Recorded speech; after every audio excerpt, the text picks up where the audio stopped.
Hello everybody. So many people in the room. Thank you for being here. First of all, I would like to say that it's very nice to be back after this period of pandemic. It's a very good feeling to talk to real people instead of screens. So thank you very much for being here. And a good shout of applause for the DefCamp organizers who are doing a very good job for organizing DefCamp. My name is Adrian Furtuna, and today we're going to talk about initial access brokers and the difference between them and penetration testers in the matter of the way they act and their techniques. The agenda for today, after a short introduction, we will see the motivation for this talk. We will see what are these initial access brokers, what are their techniques, and we will do in the second part a live demonstration of 3 attack techniques to see how they go. About myself, I'm an ex-full-time penetration tester. I've been doing this for more than 10-15 years. I do have also a security engineering background. And 5 years ago, I founded Pentest Tools, which is a security company based here in Romania. And we are creating a product, actually a toolkit for penetration testing and vulnerability assessment. You will see it today in the second part of the presentation. Also, during my free time, I do some teaching at the Polytechnic University of Bucharest, and I do some speaking at security events. Why are we having this talk? I wanted to shed a light on what is happening on the dark economy, let's say, and what are malicious threat actors doing to gain access on our networks and how they work. The purpose is to better understand their behavior and to be able to reproduce it in our attack simulations. And the final purpose being to better defend against this type of attacks. And the second point is to let you know or to be aware that offensive knowledge can be used for good, also for bad. And I want to encourage you to stick to the white side of the fence. So what are these initial access brokers? We all know about ransomware. There are a lot of ransomware gangs that are operating tools like Lockbit, Conti, Black Matter, and so on. And a few years ago, a ransomware group had to do all the work. They had to hack the company, gain access, pivot, and install their malware, then ask for a ransom, negotiate, and do the whole process. Recently, there are people who have specialized, and they chose only the first part of the assessment. And what are they doing? They're only gaining the access to corporate networks, and they are selling this access on a dark market for a rather small amount of money compared to what the ransomware gangs are doing. But the thing is that using this specialization, the ransomware gangs right now have a much broader attack surface because they actually buy access and go and do their core stuff. And where do we find these access brokers? On the dark web, there are a few forums, especially for this type of activities. Exploit is the most well-known, XSS, Breach Forum. These are their onion addresses. And for those of you who have never entered a dark web forum, here is a sneak peek. This is the XSS forum. You can see everything is in Russian, mostly. But with the help of Google Translate, we can see that this is a section for trading. And they have a dedicated group for selling and buying access for networks, RDP, shells, FTP, SQL injection, whatever you want. So there is a high demand and also a good offer for this. And here are some examples. This person was selling in June last year, for instance, Microsoft Exchange to access to companies with Microsoft Exchange for only 5K. These were in the period where specific vulnerabilities were being public for those software, for SonicWall, for Confluence, and so on. Another example, this user, Salvador Dali, is selling access to a USA-based company, Citrix Access, with Active Directory, more than 100 hosts, and this is the price. And another example, you know, archive.org, the well-known internet history website. It looks like they're having a blog, and 1 month ago almost, it was for sale, the access to the admin panel of their blog for only $750. So you can see that this stuff is happening and it's real. Most types of accesses and the most interesting are for RDP, VPN, Citrix, web admin panels, and so on. And right now, if we're talking about how they work, what are their techniques, we know that they borrow these techniques from the ransomware gangs. And we know how ransomware gangs work by various reports from agencies like CISA. They have a detailed report on Conti ransomware, for instance.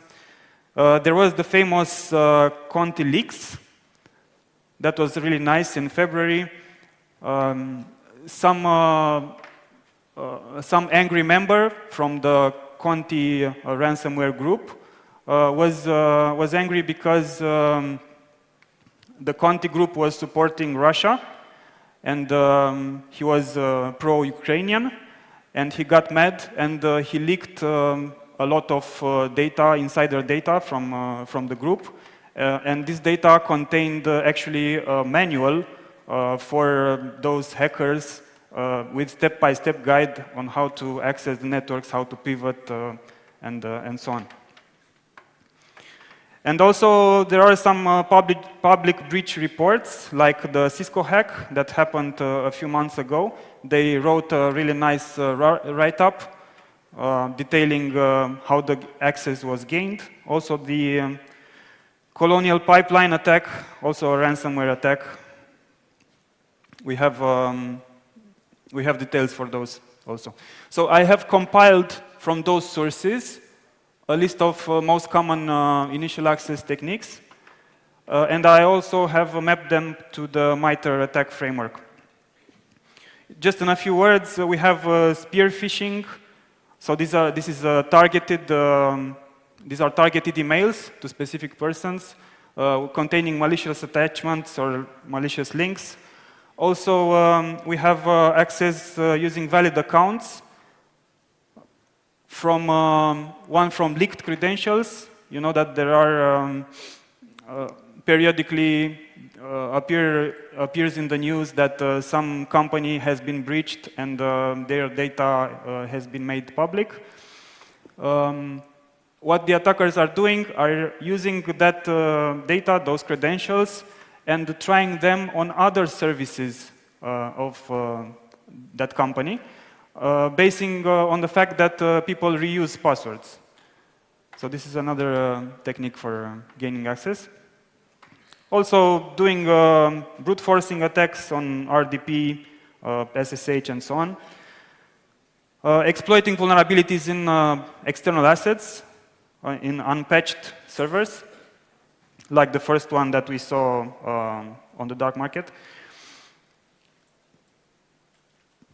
And another cool one is promoting fake software via SEO.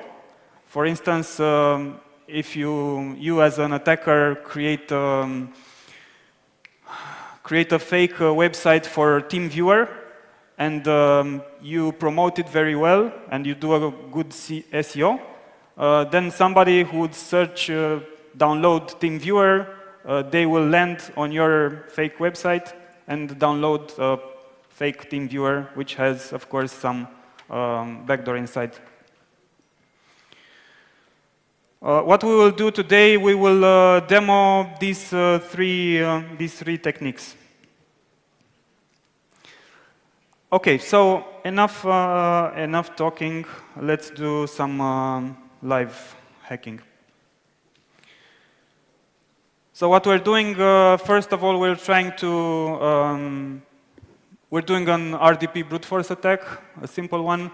Then we will exploit an unpatched service, and in the third one, it will be a spear phishing attack.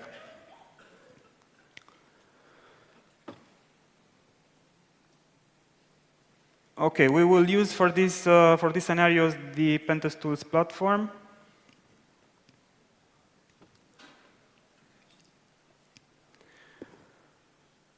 Let me see if I need to do some zoom.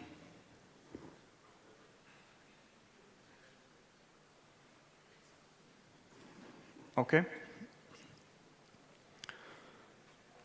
So I have an empty workspace here. And let's assume that for this scenario, we as pen testers who simulate an initial access broker, we use these two IP addresses. We will add them one by one in the platform, in the assets page.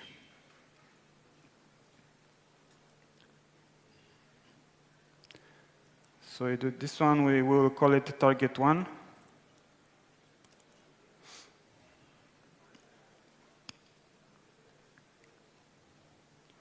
We'll take the second one.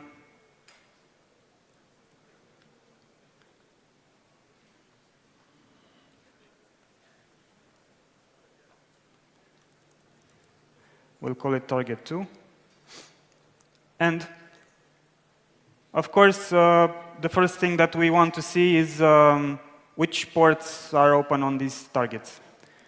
We will do a simple port scanning. For options, in order to go faster, we will use top 100 ports.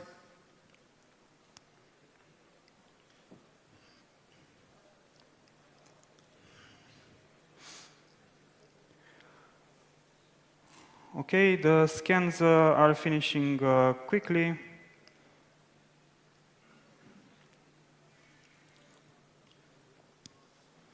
And we see that the first target has an RDP port open and some HTTP port open. If we go here to see what is there, we see that it's what looks like a plain Tomcat install without any configuration. And the second one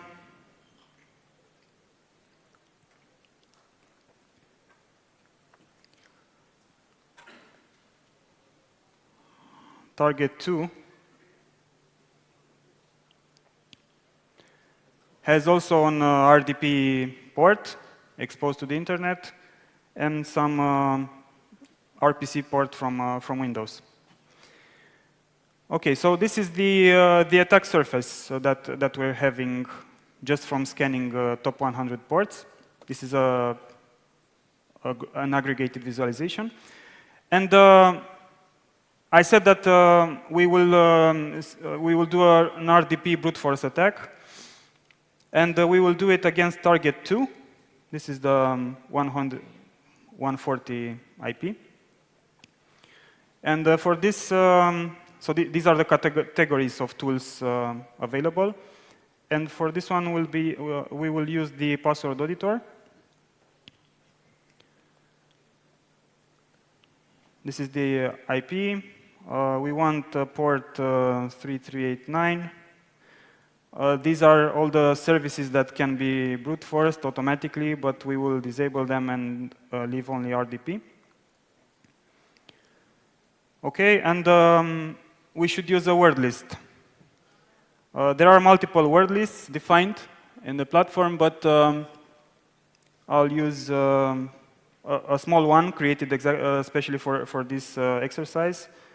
And I'm trying to see if you guys see what I'm seeing. So the first word list, it's a small one with common usernames: administrator, admin, test, user. The second one is with some very small, small list of common passwords.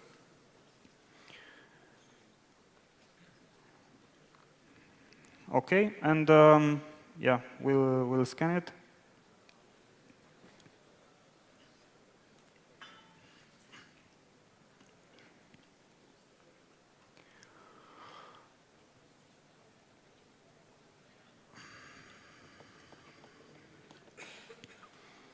Okay, you see that it finished pretty quickly, and we found an RDP weak password for this one.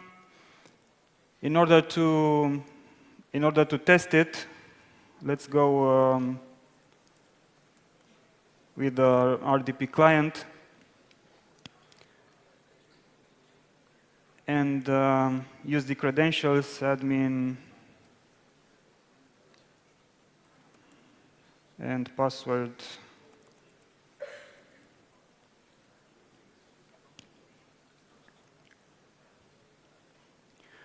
Okay, so it worked, no big deal. This is a simple brute force attack against RDP. Okay, of course, this depends on which usernames you enter, which passwords. If you want to do it more effectively, you should do some profiling on the target to see names, preferences, and so on to put there as candidate passwords. Okay, this was the first scenario of gaining initial access. Going to the second scenario, I said that we will try to exploit some unpatched vulnerability exposed to the internet. As any attacker would do, we would also do a simple vulnerability scanning on these two devices. And we will use, for this one, our network scanner, which uses custom detection modules implemented by our team. We call them sniper modules.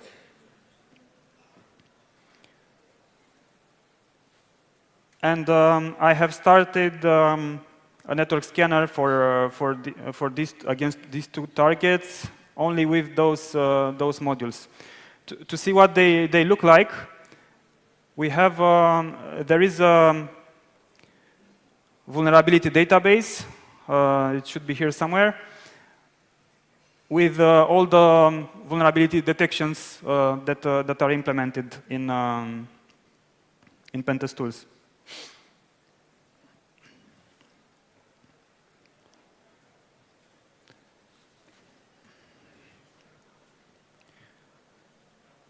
So the scanner, it has found also the two ports against target 1. You can see that it's checking, these are the list of modules that it is checking.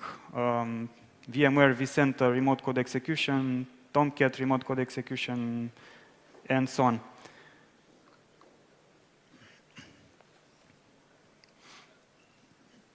on. This one usually finishes pretty quickly, but yeah, depending on the demo gods.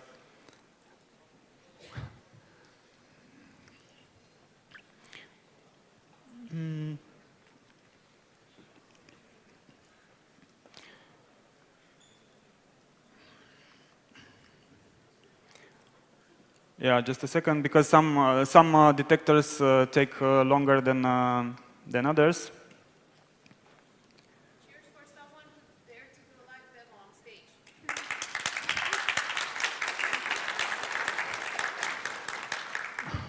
Yeah, thank you.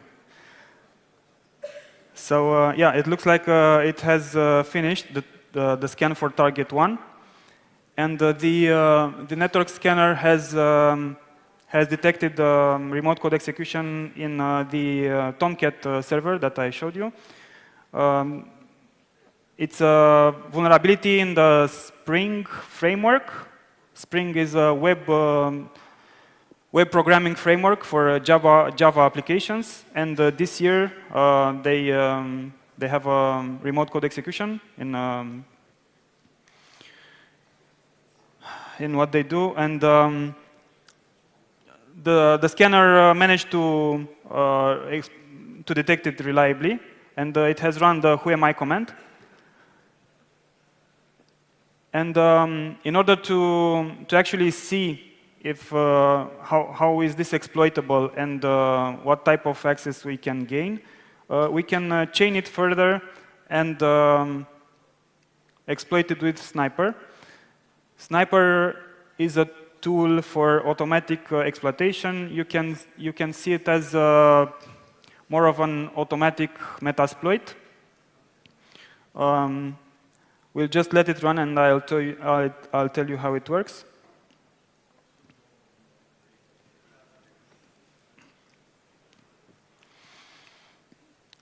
So we have created this tool in order to be able to easily validate vulnerabilities. You know that common vulnerability scanners are outputting sometimes a lot of junk, meaning vulnerabilities that are not actually real or not very important, and you have to waste a lot of time to do triage. And that's why we have created this tool to address the exploitable vulnerabilities and the ones that pose a real risk. And in order to prove to prove it, it does exploitation.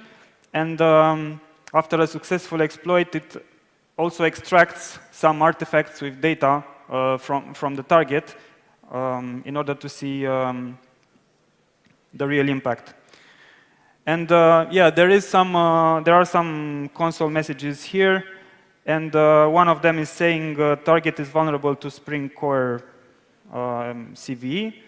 Successfully gained the exploit session for Spring Core for this vulnerability, and right now it will stay a couple of minutes to extract to search for some interesting information. And we won't wait for it. I will show you in a full scan that I previously did how the report looks like.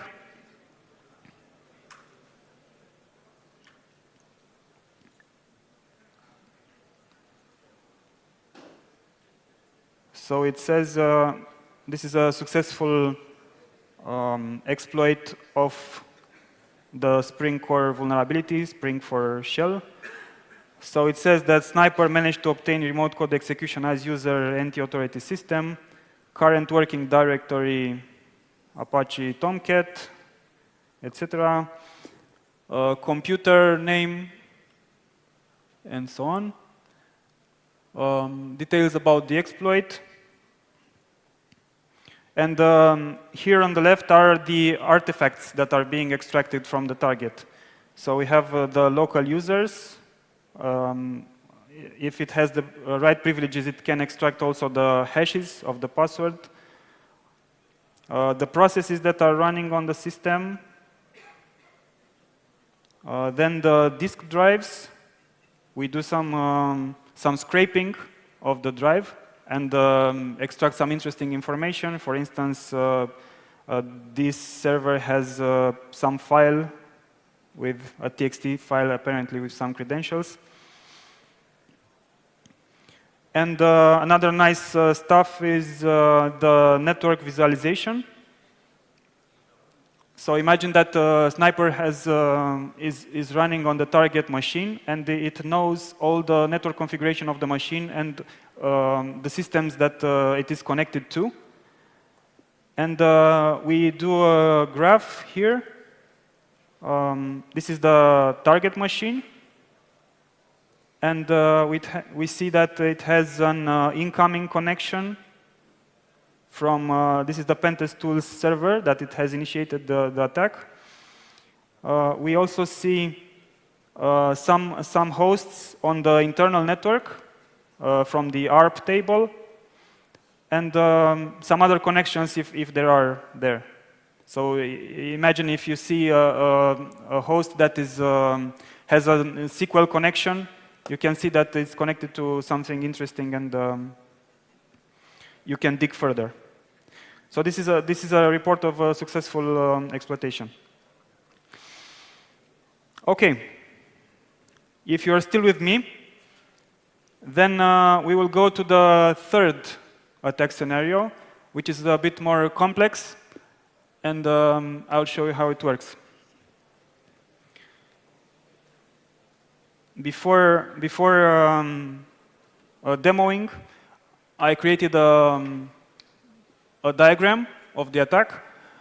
This is a spear phishing attack, okay? And this one is the pentester who simulates the attack. This one is the victim. That is the Pentest Tools server. This is the mail, which intermediates the message. And the first step would be, in any spear phishing attack with a malicious link, so we need a malicious document that we want to send to the victim, and we want them to open the document and run some code on their machine. And we have created this functionality in Pentest Tools. And as a pentester, you can download the attack file on your machine. What we will do, we will archive the file and password protect it in order to be able to send it via Gmail or Google Drive to the target. We will also create a nice phishing email to try to trick the target into opening it. And then the victim should open the file, and if the message is good enough, it will also enable the macros. And after that, when the macros run, they will run the same extractors that you previously saw in the other attack. They will run it here, and they will send the data back to Pentest Tools, and the pentester can see when the document has been opened and all the data from that machine. Okay, so good luck with that.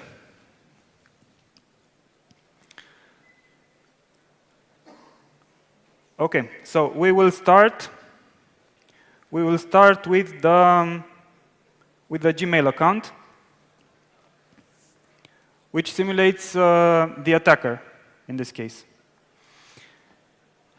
And I have created a Gmail account called Judecătoria Sector 1, which has this email, judsector1.just.ro. For those of you non-Romanian speaking, this is a court in Bucharest.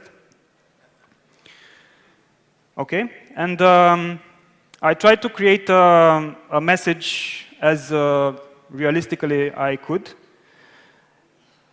And yeah, let's see how it goes. So compose message, first This is the target. It's a person called George Petrescu. Of course, he's a fictional character. And the subject of the email is citație martor în dosar numărul 142 din ETC 2022.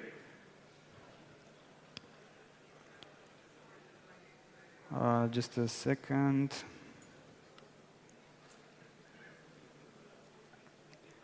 So in English, it's a subpoena.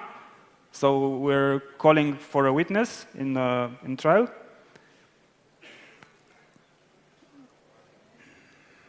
And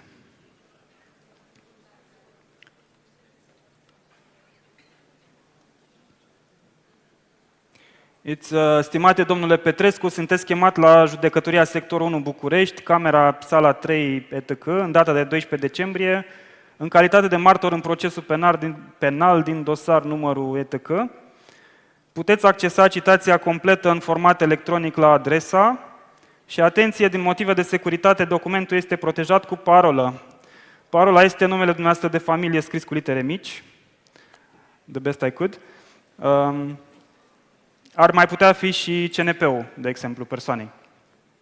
In English, dear Mr. Petrescu, you are being called at the court from Bucharest in the 12th of December as a witness in the trial number, etc. You can access the full subpoena document electronically at this address. And for security reasons, the document is password protected, and the password is your family name. This could have been also the CNP of the person or the personal identifier number. Okay, so this is the template of the message right now, and let's see what we put on this link. We're going to, as I said, we're going to Pentest Tools.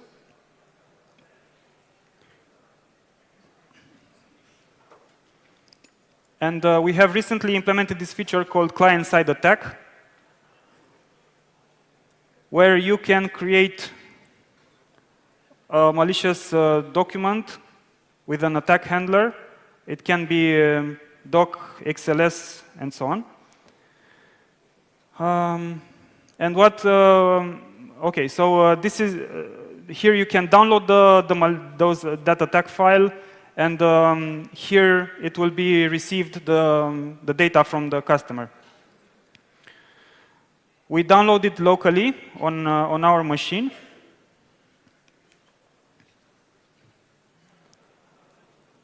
On desktop. So I have a Windows machine here, and it should run. If I open it, so I'm still the attacker now. If I open it, this is the whole contents of the document. You can edit it and write some of your own text here.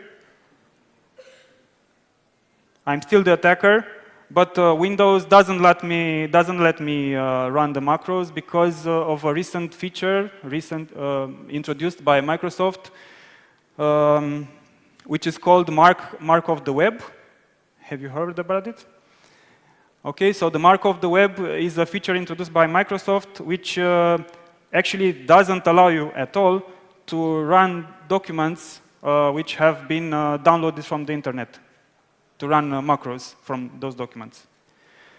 And of course, this file has been downloaded from Pentest Tools, and it's a web location, and it doesn't allow me to run it. So for this, what we will do, in order to see this mark of the web, you can see the properties of the file, and here it says security. This file came from another computer and might be blocked to help protect this computer. But anyway, we can unblock it. Okay, we press here, we unblock it, and we apply. So the mark of the web is gone for this document. We are still the attacker here. And right now, we want to send this document to the victim. For that, we will do the following.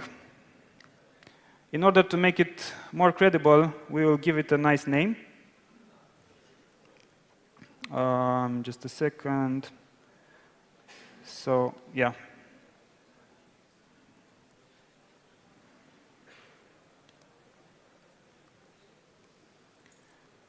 We will give it a nice name. I won't open it here because it will execute and I don't want it to execute on my machine. And I said that we will password protect it. And we will do this with 7-zip. And there is a reason for that. It's add to archive. That one. Okay, and password is the family name of the person, Petrescu, let's say. And this is the archived form. Okay, so next step, we will upload this to Google Drive.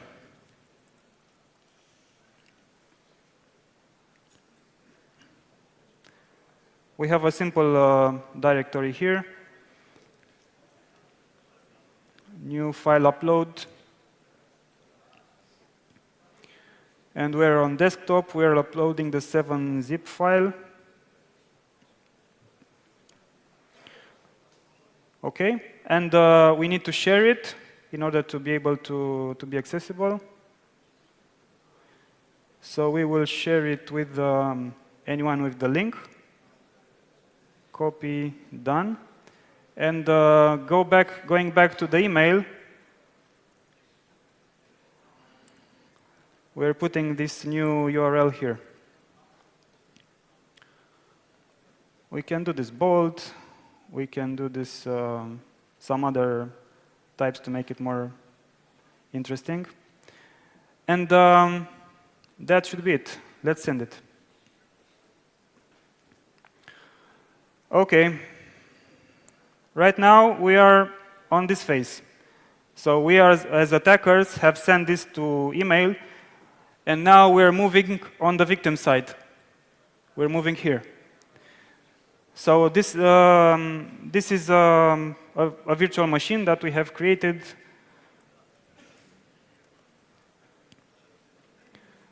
Where Mr. George Petrescu has a user.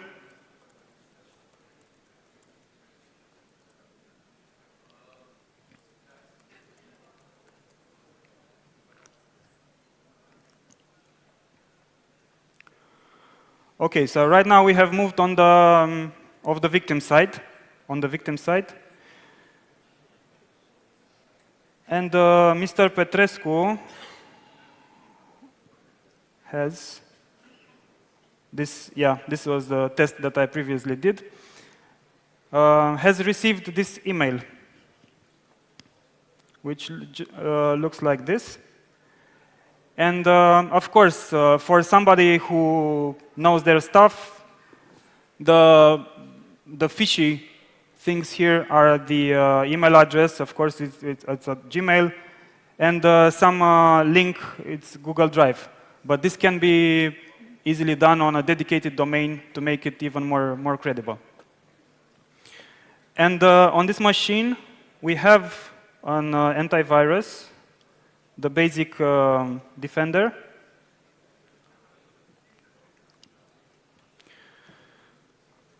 Which should open.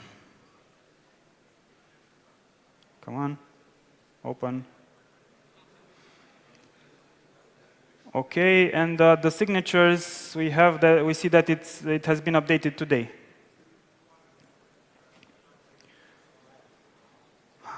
OK, so Mr. Petrescu tries to access the link.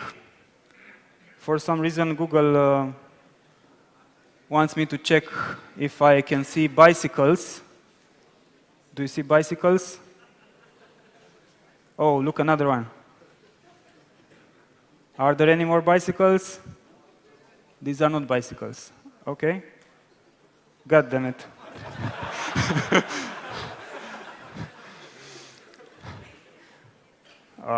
Bicycles. These should be bicycles.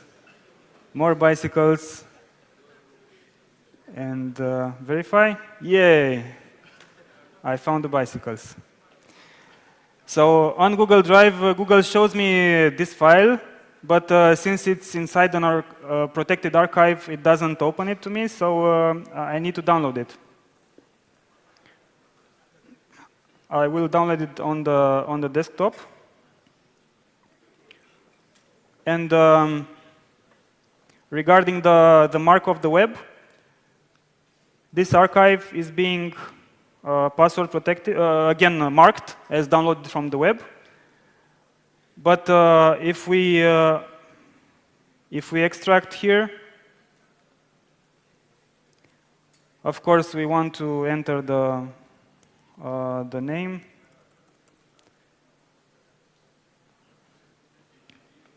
If we extract the file, we look again inside as properties, and we see that it doesn't have the mark of the web.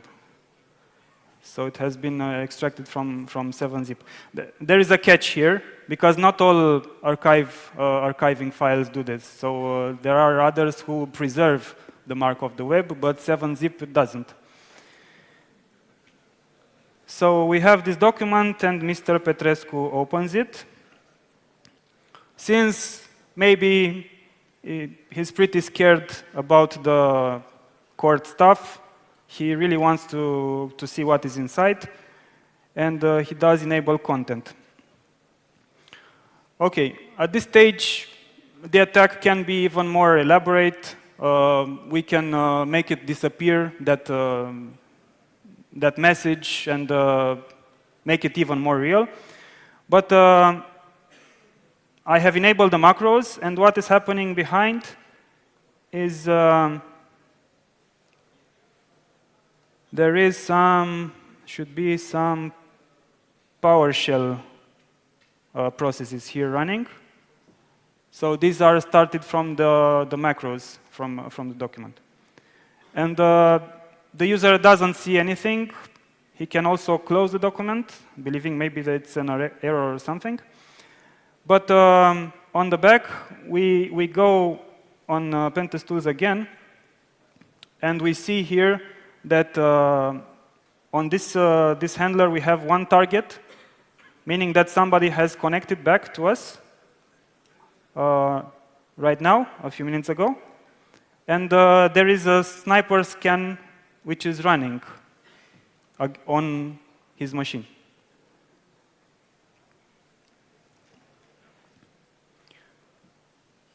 And yeah, this is the desktop of Mr. George Petrescu. And this is the sniper extracting some basic artifacts proving the vulnerability. We run some commands like netstat, ipconfig, arp, system info, who am I, and so on, process list, etc. And at the end, we won't wait it to finish. At the end, we will receive a report similar to the previous scan that I showed you. Oh, it finished quicker than I expected. And we see on this machine also the list of local users. We can see that there are more users on this machine than the other one. The list of processes, the network. You see that there are more systems connected here. We can see that the machine has an outgoing connection using Firefox to port 80 somewhere, Explorer.exe, and so on. Good. So these were the demos for the three initial access scenarios. And as final words of my long presentation, we can see that pen testers and initial access brokers should use the same techniques. Basically, pen testers should be able to mimic the same techniques as real threat actors in order to simulate real threats, but with very different intents. One is being on the ethical side and wanting to secure the systems, and the other one being purely malicious for financial purposes. And yeah, we should know that the initial access brokers are a key element for the growth of the ransomware phenomenon. And yeah, please don't go to the dark side, because as you probably known from the Conti leaks documents, the salaries on the dark market as a pen testers are not very good as the ones in the real market. Really. I can share your details at the end. So thank you very much for attending this talk. Thank you very much, Adrian.